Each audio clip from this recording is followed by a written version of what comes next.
Supreme court ने आखिरकार electoral bond पर अपना फैसला सुना दिया है। अपने फैसले में सुप्रीम कोर्ट ने इलेक्टोरल बॉन्ड पर रोक लगा दी है। चुनावी बॉन्ड को सुप्रीम कोर्ट ने सूचना के आधार का उल्लंघन बताया है। सीजेआई डीवाई चंद्रचूड़ ने फैसला सुनाते हुए कहा कि नागरिकों के पास सरकार को जिम्मेदार ठहराने का अधिकार है। उन्होंने गुमनाम चुनावी बॉन्ड को अनुच्छेद 19(1)(a) का भी उल्लंघन बताया है। दरअसल सुप्रीम कोर्ट की 5 न्यायाधीशों की पीठ ने ये फैसला सुनाया। इस पीठ में CJI DY Chandrachud, justice Sanjiv Khanna, justice BR Gavai, justice JB Pardiwala और जस्टिस मनोज मिश्रा शामिल थे।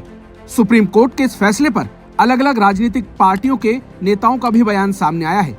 विपक्षी नेताओं ने सुप्रीम कोर्ट के फैसले पर सत्ताधारी पार्टी बीजेपी को घेरा है। अब आपको एक एक कर बताते हैं कि विपक्षी दल के नेताओं ने सुप्रीम कोर्ट के इस फैसले पर क्या प्रतिक्रिया दी है। कांग्रेस नेता राहुल गांधी ने बीजेपी पर निशाना साधते हुए कहा, नरेंद्र मोदी की भ्रष्ट नीतियों का एक और सबूत आपके सामने है। बीजेपी ने इलेक्टोरल बॉन्ड को रिश्वत और कमीशन लेने का जरिया बना दिया था। आज इस बात पर मोहर लग गई है। कांग्रेस अध्यक्ष मल्लिकार्जुन खड़गे ने सुप्रीम कोर्ट के फैसले का स्वागत किया है।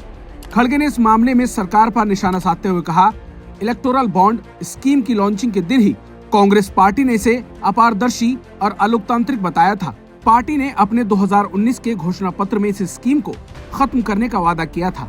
हम सुप्रीम कोर्ट के फैसले का स्वागत करते हैं, जिसने मोदी सरकार के काला धन रूपांतरण योजना को असंवैधानिक बताते हुए रद्द कर दिया है।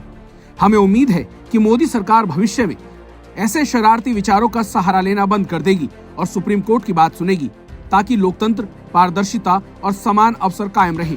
जयराम रमेश ने कांग्रेस को किसान विरोधी करार देते हुए इस फैसले पर कहा, चुनावी बॉन्ड पर सुप्रीम कोर्ट का आज का फैसला बताता है कि ये सरकार चंदादाता का सम्मान और अन्नदाता का अपमान करती है।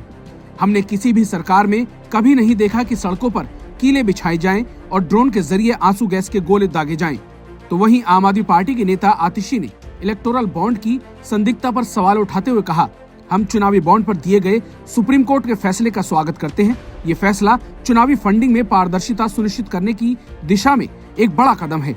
इलेक्टोरल बॉन्ड एक तरीका बन गए थे जिससे ये पता नहीं चल पा रहा था कि कौन व्यक्ति किसी पॉलिटिकल पार्टी को फाइनेंस कर रहा है। देखिए, हम इलेक्टोरल बॉन्ड्स के इस डिसीजन का स्वागत करते हैं। ये ट्रांसपेरेंसी के इंटरेस्ट में, इलेक्शन फंडिंग की ट्रांसपेरेंसी के इंटरेस्ट में एक बहुत महत्वपूर्ण कदम है।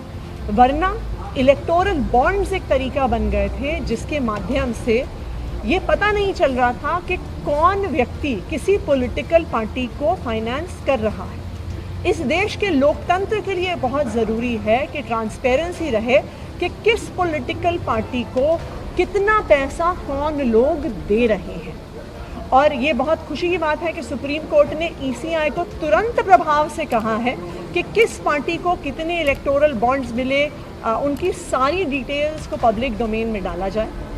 इस देश के हर नागरिक को ये जानने का अधिकार है कि जिस पार्टी को वो वोट दे रहे हैं उस पार्टी को फंडिंग कहाँ से आई है। क्योंकि ये एक नागरिक को जानने का अधिकार है कि क्या जो किसी राज्य में या जो केंद्र में जो पार्टी शासन कर रही है, क्या वो अपने वोटर की चॉइस के आधार पर निर्णय ले रही है या जिसने उसे चंदा दिया है उसके आधार पर निर्णय ले रही है।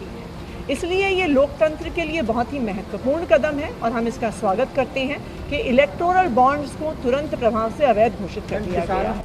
तो दोस्तों, इस खबर पर आप लोगों की क्या राय है, कमेंट बॉक्स में जरूर बताइए और हमारे चैनल द हिंदुस्तान पोस्ट को फॉलो और सब्सक्राइब करना बिल्कुल मत भूलिए।